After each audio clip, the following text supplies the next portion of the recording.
Hey everyone.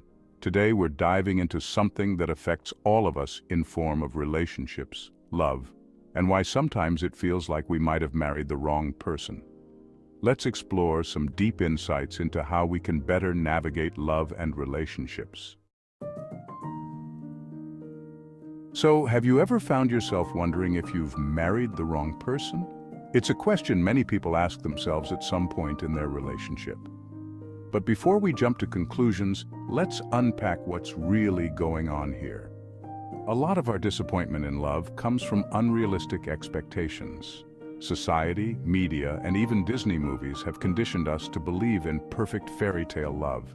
But in real life, love is messy and complicated. Believe it or not, the anger we feel when things go wrong in our love lives is often rooted in optimism. We hold on to this hopeful idea that everything will go perfectly, and when reality doesn't meet those expectations, we get frustrated. Think of it like being stuck in traffic.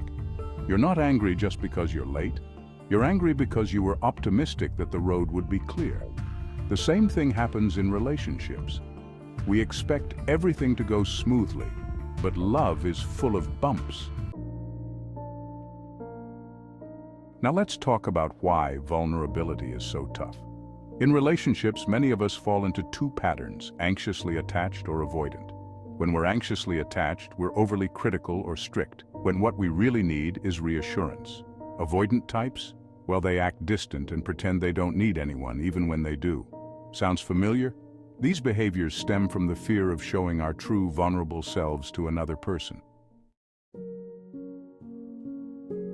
Here's the hard truth. Most of us are addicted to distractions.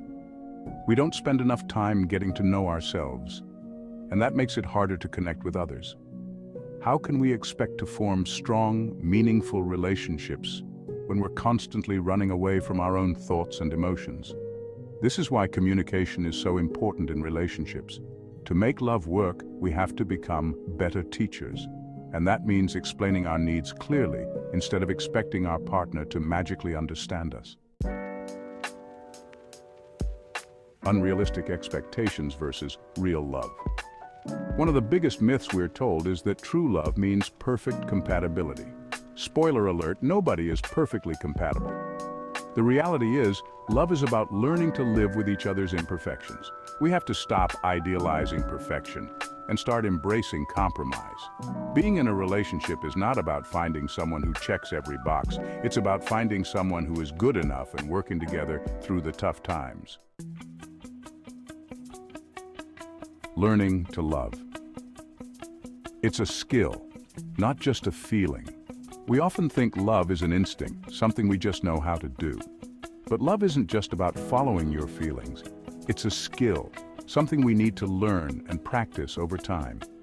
Think about how much effort we put into our jobs or hobbies to improve.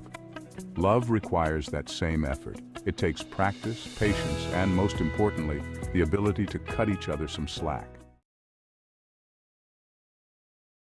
Compromise, the secret to a good relationship. Compromise isn't a dirty word.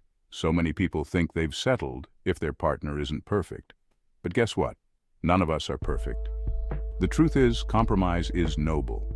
It's about recognizing that both you and your partner have flaws and working together to build something meaningful. At the end of the day, relationships aren't about finding someone who's perfect for you. They're about growing with someone and making things work despite the challenges. So what is the essence of this video?